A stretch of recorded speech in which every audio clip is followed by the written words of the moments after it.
I'm Ray and this is Tiny Table Games. I've been gone for a week. I was at Dice Tower East 2025. Let's talk about it. First off, it was awesome. I hope if you were there, you had a blast. If you were there, you may have seen me working in the library because I worked every night from 9 p.m. to 1 a.m. checking out games for people, books. But in short, it was a blast. I got way too much stuff. Well, not way too much, but a lot of stuff. But I'd been saving up all year. I'd intentionally avoided buying new games until Dice Tower East and the virtual flea market, where you can get some amazing deals if you're patient. Excuse me. And interesting, like, hey, we only have 10 of these left. You brought them to the convention, which happens a lot with the exhibitor booth. Also, because Dice Tower East is shortly before Gen Con, you'll frequently see people go, this is a Gen Con release, but we got a few that came a little early. So if you're interested, take a look, which is awesome. Being able to say you got something before it was appearing at Gen Con for the official release is pretty darn cool. Nonetheless, I know a lot of people who thought this was like the best Dice Tower East that has existed yet. The vibe was great. I'll show you some clips and talk about how things went.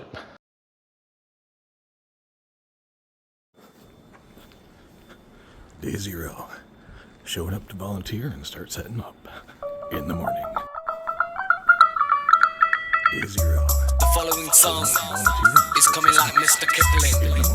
Exceedingly good. Not too much up and about, but there are people already milling around. So at this point, a quick word about the day before. Tuesday, before the convention actually starts, you might start noticing if you go or you've looked at stuff like the Dice Tower East Facebook group, which is pretty useful, that you'll start seeing lots of people posting, we're ready to game. Look, we've already got our third game in, and show pictures of the table and basically give everybody FOMO who's not already there. The reason why is because the Cree Royale, where the Dice Tower East event occurs, has a pretty crazy lobby, and a lot of people just turn it into a mini game convention, much to the annoyance of the other guests, but they weren't really using those tables anyway. They just kind of sit there otherwise, because there's really nothing to do there except sit in the lobby and stare, although it looks very pretty. So nonetheless, it kind of turns into that. So how many people are out doing it? Well, just look at this.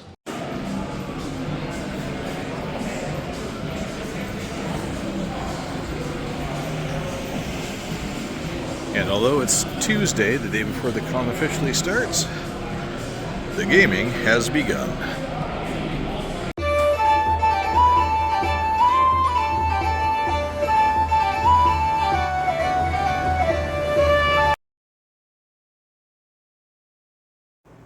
It's beginning to look a lot like Dice Tower as everything gets set up.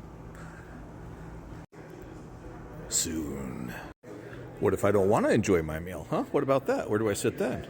So as I talked about in the other video, and especially as you've realized had you attended Dice Tower East this year, and again, hi, on Tuesday evening, if they can manage it, despite running around doing all the other stuff, sometimes they can open some of the side corridor gaming halls. They can't open the main gaming hall because that's the main one that the fire marshal inspects. However, some of the side halls, Antigua, something or other, and Curacao, which it's ABC. Those are the hallways. They just put Caribbean names on them.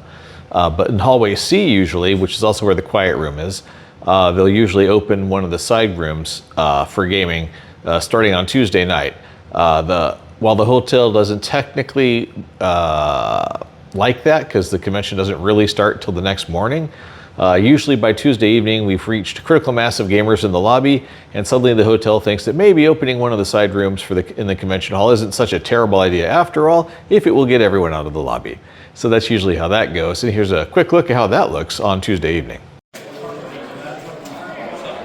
So about the only other thing that happened on Tuesday is that me and a bunch of other volunteers were trying to get everything set up. So like all those little plastic table markers that has a little printout of which table it was and all that, where you could scan it and get it delivered to your table. Us volunteers assembled all those and slapped them in there and ran them around all the tables. Pretty efficiently too, I might say. We tend to make a game out of it, being board gamers all, and we were actually outpacing the people who were actually setting up the tables who work for the convention center. So that was kind of funny. But regardless, we got all the decorations set up and signs and all that stuff. That's almost entirely volunteer run, which is pretty impressive when you think about it. Regardless, that led right into Wednesday morning, which was when things really kicked off. I got up early. I think I was up before 6 because excitement, and then headed over there to the main conventions hall because pre-regged on Tuesday, got all the badges for doing the volunteer stuff so I could get backstage, etc. And got right into it. Alrighty, Let's go. It's not that early, but since nothing's opened yet, still pretty quiet. Here on Wednesday morning, I don't know why I'm talking this quietly, just after 7. Why am I up already if nothing's actually open yet? Because I'm excited, that's why. And if you've been to Dice Tower previously, you might be wondering to yourself, hey, where's all the decoration for the cheerleaders or dance squads or whatever? And the answer is they were here last week, so we kind of got lucky this time. There's nobody else sharing the convention space with us. So you can't really do better than that. Probably won't happen next year, but hey, enjoy it when you got it.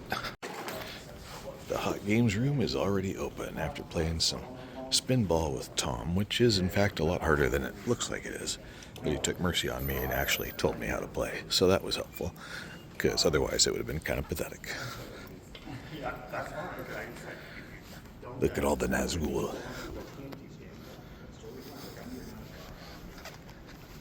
I think this may be a record for how early the Hot Games room is open. So many games I want to play. Ooh, look, Rivers of Gold.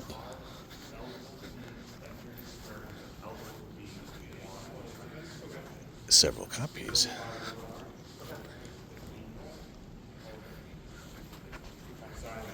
Battle of Hoth. Oh, baby.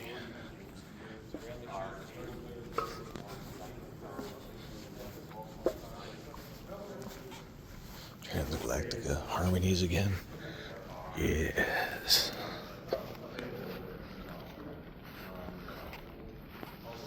And then there's the demo tables. Cutting it right here and freezing this spot. Notice those that wall on the far side there is not actually a real wall. That's just a temporary wall that they drew across there to separate the Hot Games area from the vendor booth area.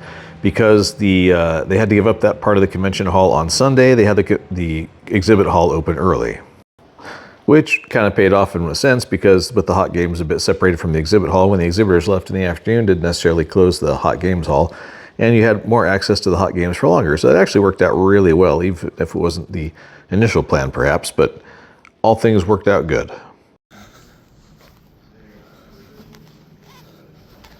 River Valley Glassworks, that's cool too.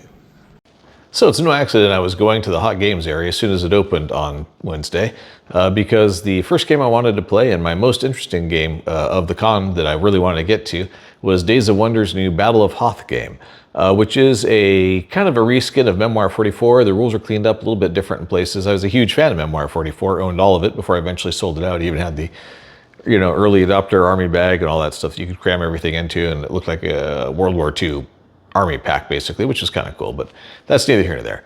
The point is, the Battle of Hoth was as fun as I thought it was going to be, and it didn't take long sitting down there before somebody showed up and wanted to play. So I was able to get in a couple games of Battle of Hoth, very first thing in the convention, and knock the game I wanted most to try at Dice Tower East 2025 off within the first hour of the convention open. Which, while I'm thinking of it, to interrupt myself yet again, is a thing that if you're new to Dice Tower or any game convention really, but especially something like Dice Tower East, and again, there's a couple reasons for this, but always make sure you make a list of games you really, really, really want to do. I had a list of like 6 games that I really wanted to try. Sometimes it's because it's brand new or it's not even officially released yet, but because again, Dice Tower East is so close to Gen Con, a lot of times you get a preview of what's going to be released at Gen Con. Which is amazing and super cool, but also because the games library is huge. And by a couple of nights in, it's like midnight, you're trying to remember what game you wanted to play. There's over 2,000 games you're staring at on the shelf. It's easy to get sidetracked. It's easy to look at a game and go, oh, I remember that Kickstarter, and totally forget which game you wanted to play. And then like 3 days after the convention, you're like, oh, I can't believe I forgot. I had the opportunity. So make a list of 5 or 6 games. I wouldn't make it more than that, because there's lots of pop-ups and interesting things that you're going to go, oh, that looks neat, and you just jump in on a game that you've never heard of before, and that's a lot of fun too. But have a list of 5 or 6 games that you really want to do, and keep those in mind, and just check your list from time to time. That'll really help you out when you're checking things out of the library and when you're going through the Hot Games room. Okay, back to what I was saying. I had a 10 a.m. game of Ark scheduled, and one funny thing about Dice Tower East, to interrupt myself, is that you'll find if you go a couple years in a row that a lot of other people also go a couple years in a row, and the people you meet the first year will turn up in future years. In fact, one guy I played My Father's Work with one year was back and playing Arcs on Wednesday morning, which was great because I also wanted to try Arcs. And I didn't realize it was him until I sat down at the table and we both looked at each other and went, oh, hey, and started playing that game. So it's weird how you kind of make found friends during game conventions. It's a lot easier to do at Dice Tower East than it is at some other conventions, partially because it's smaller and partially because the focus is on actually playing games. Unlike Gen Con or Origins, where there's a lot of other industry stuff going on. By keeping the focus on games and about games, it really keeps the close-knit kind of feeling, more so than pretty much any other convention I know of. So with that in mind, let's keep going. After an awesome game of Arcs, now it's time to check out the exhibit hall. One thing to remember about Dice Tower East is there are a lot of things that will be at Gen Con that get released here first. It's amazing. And yeah, there's a lot of stuff, a lot of publishers, a lot of really awesome stuff here. Allplay has a lot of stuff out for the first time, not even at Gen Con yet. And to the couple that I met who actually watches my videos, thank you so much. You made my day by pointing that out. I'm glad I could help you. At this point in the exhibit hall wandering, I should point out that going to the Dice Tower booth is usually beneficial for a couple of reasons. One, it helps support the convention itself by giving money to Dice Tower in exchange for goods and services, but also because they sometimes have some pretty cool stuff and some pretty cool things in their discount bins of miscellaneous stuff that shows up over the course of the year that they really don't have a use for, so they throw it in there. For example, I bought a bunch of Battletech blind boxes for quite cheap, I felt, as well as a Dice Tower game mat. And that was kind of nice. Didn't spend very much and got some interesting things. I've traditionally always make one of my first stops in the exhibit hall over at the Dice Tower booth in the bins there because they always have some weird random minis from games that had promos or only a promo or never quite came out or a Kickstarter promo or all kinds of weirdness. So it's always worth a look if you're into that sort of thing. They'll also have like card pack expansions, some Marvel United expansions, all kinds of weird stuff in there. Or like bits and bobs and pieces that you see from Kickstarters and that sort of thing that they get sent as promotional items. Or whatever. So, the other thing I did was stop off at the Arcane Wonders booth, which was a big splurge, but they had pointed out or posted on Facebook beforehand, and that's another tip. Make sure you keep watching your Facebook feed for Dice Tower East when you're at Dice Tower East, because a lot of the exhibitor booths will post things to that group to let you know as they update their stock list or if they bring in something else. And Arcane Wonders brought in the last of their, as in literally the last, of their Freedom 5 collector's edition sets, the Kickstarter edition with all the minis unpainted. They only had 10 of them left in existence, and so I bought one of them, which was a big expense relative to what I was planning on spending in the exhibit hall, but I always really wanted that, and that's pretty much one of my only opportunities to get it because it's not like they sell it down the street at my friendly local game store. Again, another tip, always look for things that you can't just buy at your friendly local game store. Things that are just out or things you don't have easy access to, because that makes it kind of more special. Other than that, also stopped off at the Meeple Source because there were several coupons in the book this year, the convention book, with coupons for like get a couple free meeples at Meeple Source, which is like a Board Game Geek partnered place for plussing up your games with lots of little tokens and meeples beyond just the cardboard counters you usually come in, for like Wingspan and stuff like that.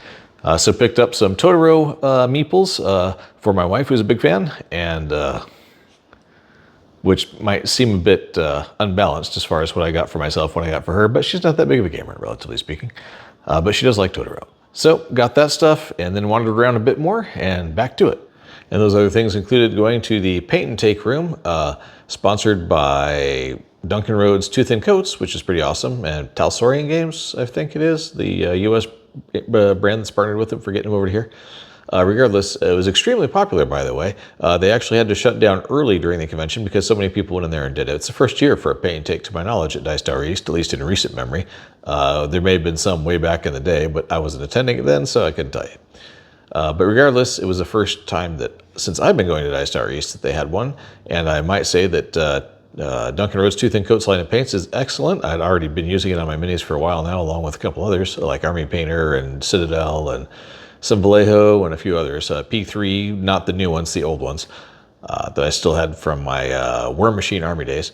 But regardless, the Paint and Take area was nice, kind of relaxing and chill, except when people who are sitting at the same big round table as you decide to start making unasked for commentary. And here's another tip.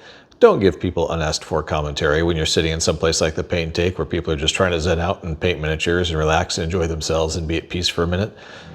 It was around this time I also managed to get in a game of River of Gold in the Hot Games room. I love Robocon and Legend of the Five Rings, the role-playing game, and so I was really looking forward to this one. The game mechanics are pretty good. It's interesting. I wouldn't say it's amazing. For me personally, the theme is honestly kind of pasted on.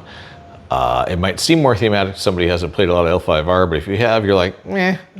It's a Euro. It's kind of interesting, but it's not the best. Would I buy it? No, I would not. And I didn't. So after that, again, ate some more food, and then it was about time to go volunteer for the night, for the first night in the library. Wednesday night, working in the library. So after the library shift finished, head back to the room, unwind for a little bit, have some coffee, etc. Because I drink coffee at night. I like it. Unwind for a while and have a snack, and then was probably asleep by maybe 2:30 or 3 a.m. So not too bad considering. And then it was up early the next morning because that would be Thursday morning, and time for the virtual flea market. So because the virtual flea market all happens on Board Game Geek beforehand, and I think was something like 8,000 items listed and 4,000 or so actual transactions that occurred. It all happens within a 1 hour segment starting at 8 a.m. to 9 a.m. It drags on a little tiny bit, but not by much. Shout out to Bob Gallo for running that on Board Game Geek for everybody. That was really cool, as always. And you can get some amazingly good deals in the virtual flea market. You know, it's just awesome. So definitely, if you're going to go to Dice Tower East, I know some people are like, I missed the actual flea market. The virtual flea market is a million times better because there's so many more things you can look at. It takes course over a couple of months. People post new stuff all the time. So it always gives you a chance to look at new things, reevaluate what you want, window shop like nobody's business. It's pretty awesome. And then at the virtual flea market, before you go, you basically list out all the stuff that you bought or sold, note who it's going to, both their username and real name if your real name is provided, and how much was spent. Everybody who's buying stuff puts that appropriate amount of cash in an envelope, because that's by far the best way to do it. Right, what they bought, who they bought it from, and who they are. Have a whole stack of envelopes with you when you head into the flea market area, and also make a big sign that's not just in pen or pencil. Please make it like with a Sharpie or print it out in advance so that people can see the name from more than 4 feet away. With pen and pencil, if you just draw like straight lines, it disappears from about more than 4 feet away, and we're talking about a small side room convention hall area in size. So it needs to be thick enough to, you know, be seen like, I don't know, half-inch letters in thickness so people can see it from across the room. Because what happens is everybody kind of pours in a fairly orderly line and then starts looking for who it is they're going to be buying from. Now, high-volume sellers who sold lots and lots of stuff, Bob put a map together so everybody knew how they were supposed to be routing through. But once you've gone through the high-volume sellers section, then it's out to every place else. And kind of everybody just going, oh, well, I bought some stuff from everybody and I sold some stuff. And so then people are just looking around for the signs for who to go talk to and hand them their envelopes and get their stuff. So it's organized chaos, but it is a blast. You can get some tremendous deals. And if you just follow the rules and make a sign that has decent lettering on it that people can see, that you can hold up or attach it to your lanyard, which is what I do, it works out great. And most of the stuff I bought for the Dice Tower East 2025 came from the virtual flea market. The other places, of course, is the exhibit hall, which I talked about with Freedom 5 and some meeples and stuff, and a couple of all-play games that I haven't got to yet because I bought those later, as well as a few games from the Dice Tower flea market that they hold on Friday. But I'll get to that later, and I'll throw in a picture of the hall at the end where it's all combined. Okay, so it is Thursday at noon, basically. And the virtual flea market's concluded. Got all the loot, got everything traded out except for one thing because I missed one person, but hopefully we'll hook up later. And got everything taken back to the room, loaded up into the trunk, apologized for buying too much stuff, and generally had a peanut butter jelly sandwich, breathed in and out for a minute, and now it's back time to game. It was no accident I was back in the Hot Games area after the virtual flea market. and having a peanut butter jelly sandwich because Battle of Hoth was still set up in there, and I ended up playing 2 more games of it while I was in there, as well as a game of SETI, which was on my list also. So, you know, I took the opportunity to play. Battle of Hoth plays pretty quick, as most Memoir 44 games do, and the scenario, obviously, that they picked to have set up played out pretty easily. It wasn't overly complicated. It was pretty much march across the board. Walkers versus rebels in trenches to take out the shield generators on Hoth. Again, excellent game. Regardless, did that, got a game of SETI in, and for people wondering, well, it's a hot games room, do you just get a demo of it? No, you play the whole thing. So the game of SETI took, I don't know, 2.5 hours for everybody to grind through all the way. I scored miserably and ended up coming in last, I'm pretty sure, because I tried seeing how well I could score by just doing radio sounding of the environment rather than actually sending out probes. And so everybody got to the outer planets and landed on them before me, and consequently got a ton more victory points than me. So there's that. But I was the first one to discover aliens. So if you played the game, you know what mistakes I made just by telling you that. And if you haven't, make sure you send out probes. It's important. All right. Well, it's Thursday evening, and there are a lot of people gaming.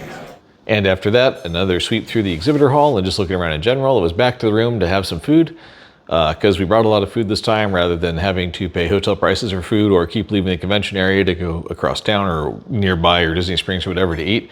Lots of cool stuff, but we saved time and saved money by just having food in the room, so that was awesome. Nonetheless, did that. And then swapped out for my volunteer badge and headed back to the library to work that for the evening. And usual routine, get off at 1, chat with a bunch of people. It's always fun working in the library because you get to see a lot of games. You're like, oh, I didn't even know that was out. Is that a game? Is that interesting? And getting asked people questions about it when they bring it back. And over time, you can see what's really hot and what isn't. And without question, the mascot racing game was the big checkout king of the library for sure. I'll be really surprised if that doesn't be the #1 checkout when Dice Tower releases the library metrics from this year. I can say that confidently because I worked every night in the library. Regardless, usual routine, get off at 1, go back to the room, have some coffee, a snack, chill out, in bed by no later than 2:30, and the next day, which was Friday morning, needed to get up early because the Dice Tower flea market, as they call it, is then. It starts at 8 a.m., I believe, which is early when you go to bed that late, but nonetheless, it's worth getting up for, not necessarily for the first round. The first time you go through, and this is, again, Ray's advice on how to get through this, the first sweep you go through, and there's some good prices on things, and some not so great prices on things, or some near retail prices on a few things that are really hot, and you could still pick up in retail and are brand new, basically. So, my advice is, if there's something you really want, get it then, because there's about 500 other people in line with you who might buy it if you don't. Looking at you, Bob Gallo, for picking up the Battletech stuff. Nonetheless, if you sweep through the first time and go, I'm not sure, eventually the Dice Tower crew come through and say, okay, we're cutting the line. Has everybody been through? Cool. And then they stop the line, they reorganize and say, okay, second pass, get in line again. People are already getting in line by then. So as soon as you get through on your first pass through the Dice Tower flea market, if you saw something you like but you didn't want to pay that much, go get in line again. Because the next thing that happens is usually buy one, get one free. You pay the higher price, of course, just like every BOGO offer ever, and you get the second game for free, which is pretty awesome, especially if there's more than one thing that you want. And let's face it, if a game is free, the bar on whether you want it or not gets a lot lower. So you do the second pass, and that's when you pick up all the stuff that's still there that you're like, oh, I really wanted that. And finally, after that, is the third and final pass, where it's not much left, I'll warn you, but what is left is basically take what you want and pay what you want when you leave. So some people get a little crazy with it and bring laundry baskets and throw a ton of stuff in there. But to be fair, a lot of them are actually gathering it up to donate to charities or put it in their local libraries and things like that. So that's not so bad. But you can scoop up free stuff, basically. Pay what you want as you get out the door. Make it more than $1. Don't be tacky. And that's how I picked up a few things. I picked them up in the BOGO section, as well as the free section.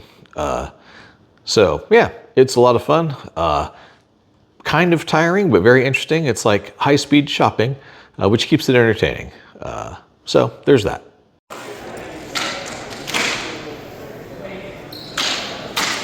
8 a.m. Thursday, time for the Dice Tower Flea Market. So now I'm in the line for round 2. Didn't get anything in round 1 because some of the stuff I would have really paid for is gone. But we're getting in line for the second round, which should be buy one, get one. Well, it's Friday, the Dice Tower Flea Market's complete. Had some lunch, breathed in.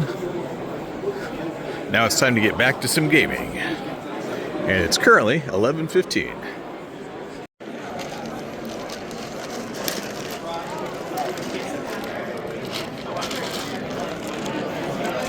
And now it's time to hit the main gaming hall. Easy. So while I was in the main gaming hall, I got in 2 games of Metropolis with some people who had a green flag up, and they were a lot of fun to play with. Shout out to you guys if you remember. It was great. Then we played Tulip Mania, and that game is not great. But, you know, it was on his list of things. One of the guys at the table who wanted to play that he bought, and, you know, I respect that. There's many games I've played that I bought, and I'm like, oh, well, that's not quite what I was hoping for. But nonetheless, the group was all wonderful, and we had a great time with it. After that, it was back to the room, then down to the hotel lobby to try out the hotel lobby pizza, which has gone downhill, I'm sad to say. But yeah, it was pizza, and I was kind of in the mood for it. So we had that for dinner. And then wandered back by the Hot Games area to register for the Hot Game giveaway, which is a thing that Dice Tower East does every year for most of the games, but not all. It depends on how the publisher is and whether they want it back or whether it's an early release like Battle Voss, so that wasn't on the list, dang it. But nonetheless, they give away at the end of the convention all of the games that are in the Hot Game room, as is. So, you know, you get what you get. People have been playing with it continuously for like 5 days, but it's still a free Hot Game. So the only thing that's required is you have to be a registered attendee, got your badge, and then you go back to the room and either hit the QR code that's in the back of the Hot Games area or go through the app or website, and you can do it that way because the QR code wasn't working too well for quite a while. And get registered, and then they'll send you a notification, hey, you registered, congratulations. And then if you win, they'll send you another notification on Saturday or Sunday morning, but most likely Saturday night when they do the drawing. It's not like an in-public drawing where everybody gets to see it. They just randomly pull all the numbers and then send them out to people because it would be too much of a crowd issue doing it otherwise. So it's Saturday after sleeping in a little bit, so I'm not complete zombie, and playing Harmonies in the hotel room, which was awesome. Now it's time to hit the vendor floor. Got some meeples with my 2 free meeple coupon, then bought some Totoro meeples because they rock. Now it's time to run around and game, because there's no other events going on today. So this is all about cramming in as much as possible. So I always like to just wander through the main hall and look for green flags at that point. I've gotten most of the games off the must-play list at this point in the convention, which I was really pleased about already. So I ended up getting in a card game of 6 Nimit, which I'd never played before and lost badly, but it was interesting and I kind of enjoyed it. A game of Hooky, which is kind of a Wordle board game with a little bit different with a couple of their players. They were blast. It's a much more brain burnery than I expected, but that was also fun. Ended up picking up Waddle, the penguin game, both because I thought it was cool and because I wanted to enter the all-play drawing, which they do every Dice Tower, which is for every item you purchase, you get 1 raffle ticket, and they draw on the last day of the vendor hall, which in this case was Saturday because they had to close a day early, which is why they opened a day early. In any case, they do a raffle draw for a single bag filled with all-play games. I did not win. Most people did not win, they only draw 1. But still, I don't regret picking up Waddle. It looked like a lot of fun, and I enjoyed demoing it. After that, it was back to the room, have some food, and demoed a game of Call of Cthulhu, the RPG. And then after that, got in a game of back in the exhibit hall of Biome, which we hadn't played before. That was also a lot of fun. A bit more decision-y than I expected it to be, but it was interesting and I liked it, and they had lots of different critters and stuff, so that was fun too. And after that was switch out to the volunteer badge and go volunteer for the game hall, or the game library, game hall. You can tell I was tired still. And then back to the room after that for the usual coffee, snack, and bed.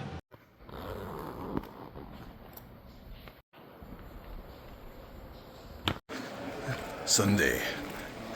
The final walkthrough. So sadly, Sunday finally came as it messed. And you check out in the morning and then throw all your stuff in the car or wherever and then go play some more gaming while you can. Since you have to check out before the convention actually ends if you're staying there. So that's the usual routine we do. Check out, load everything in the car, try and make it fit, but given all the other purchases, which we managed to do miraculously.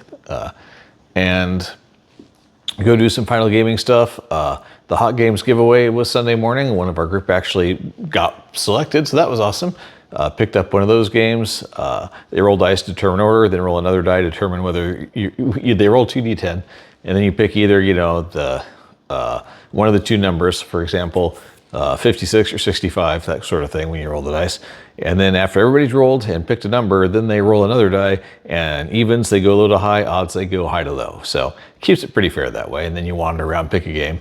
Last person in the list who picks a game then picks a second game, because there's more games than there are people who win. So that way the people who pick are in the latter quarter or whatever of choices get 2 games, everybody else gets 1. That's pretty fair, I think.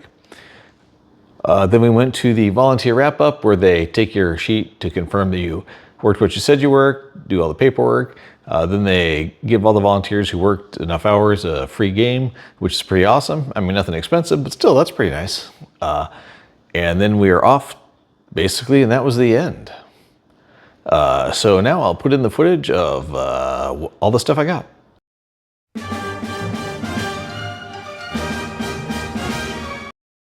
So there you have it. That was Dice Tower East 2025, at least my experience. I hope you enjoyed watching this video. I'm Ray, this is TinyTableGames. Don't forget to like and subscribe. And if you stayed all the way to the end and saw that little clip of the haul, then you know what sorts of games I'll be playing soon to try and clear off my game shelf, since I obviously made my job of getting across the game shelf a lot harder, since I hadn't actually finished playing all the games I bought last year. Whew. All right. Well, thank you very much for watching. We'll see you next time. Feel free to leave comments down below of your experience, or if you had anything in particular, or if you just liked the video. Have a great day.